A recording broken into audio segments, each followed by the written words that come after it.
Treasure Island by Robert Louis Stevenson. Chapter 6. The Captain's Papers. We rode hard all the way till we drew up before Dr. Livesey's door.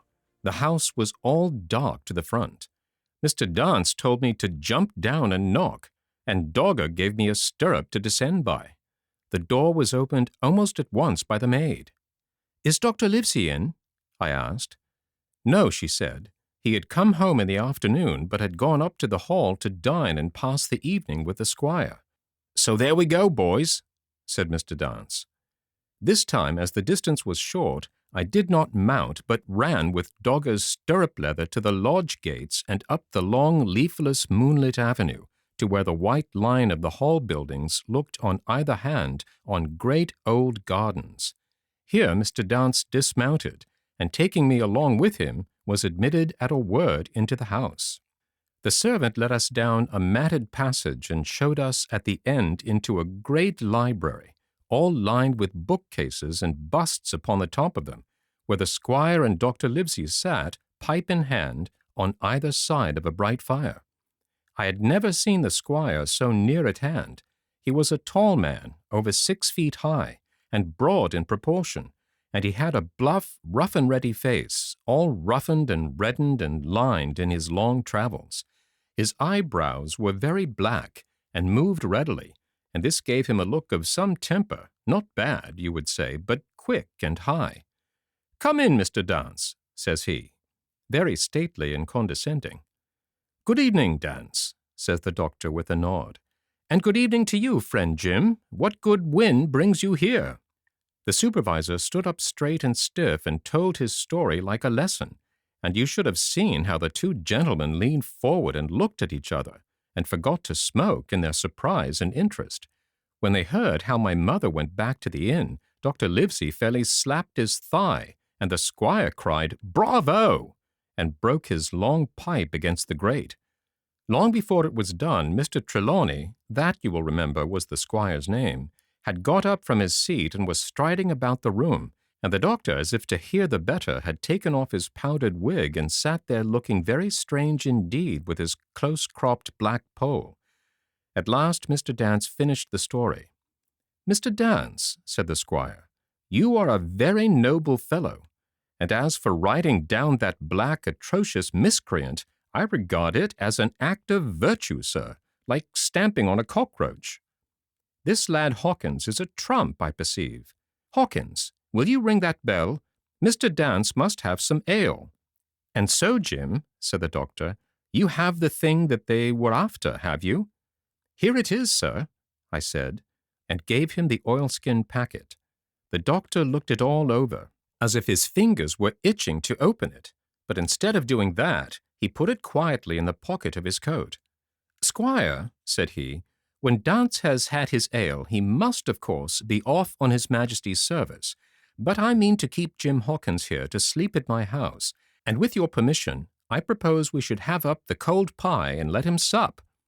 "As you will, Livesey," said the squire. "Hawkins has earned better than cold pie."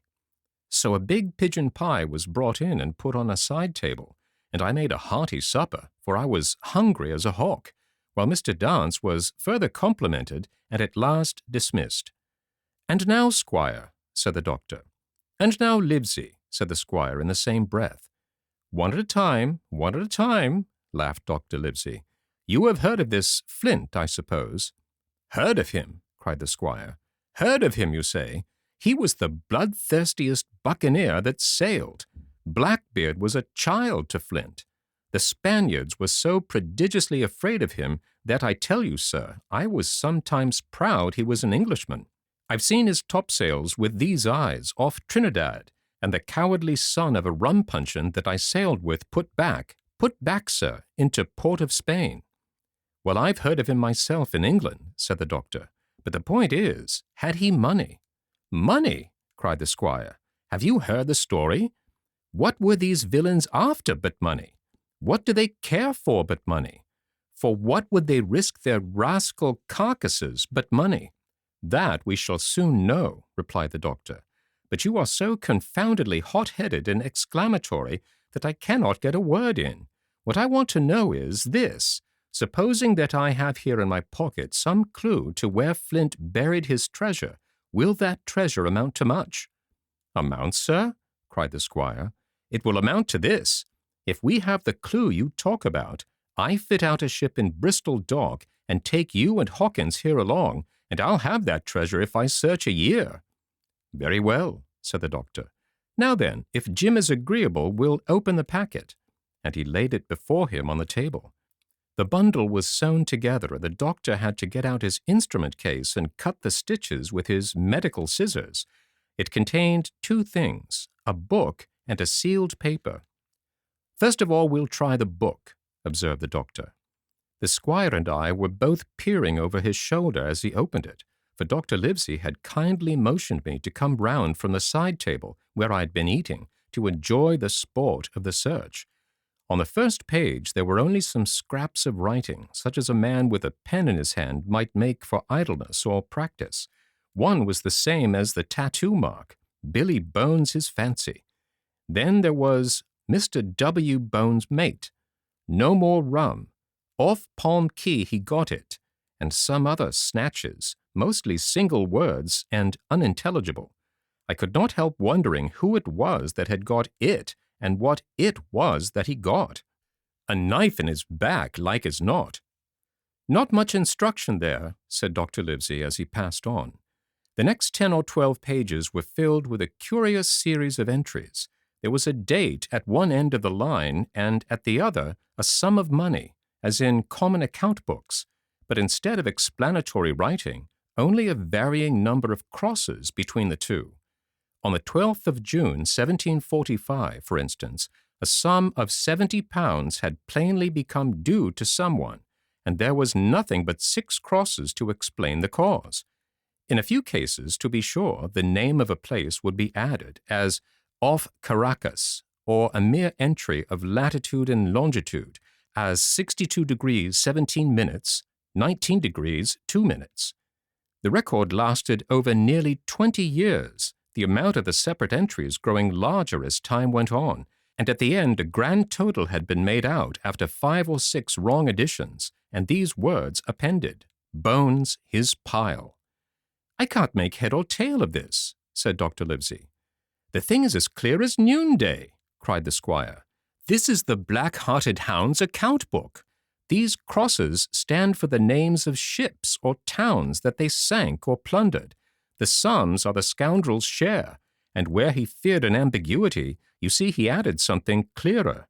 Off Caracas, now, you see, here was some unhappy vessel boarded off that coast.